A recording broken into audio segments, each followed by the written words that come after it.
The women are key terrorists as well as the men. They're all in cahoots, some of them. They're all after money. They're all after fame and prestige and what's not there. So some of the women are just as evil as the men. They're involved with ritualistic community, sexual violence on disabled people. They love the hustle where they pretend to defend people when they're really slowly murdering them and committing crimes on them with the men or hiring terrorists to attempt murder. Bet my life. So the women are just as evil as the men, and some of the parents are just as evil as their children.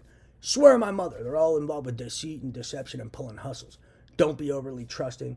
Just because they're women doesn't mean they're innocent. Women can be just as deadly as men and just as evil as men, especially when they're in pursuit of money, fame, and stuff that's not theirs. So, and a lot of them are desperate too, looking at multi-trillion-dollar lawsuits, life in prison, and the death penalty. The men and the women. A lot of these women are Joseph Mengele, meaning no respect for human life, meaning emulating Nazis. So that should tell you the type of women we're dealing with. People who abuse human life for entertainment. The women abuse human life for entertainment too. Sexual violence on disabled people. Ritualistic community sexual violence and try to mutilate the genitals of disabled people and then peddle slander with malice to justify it.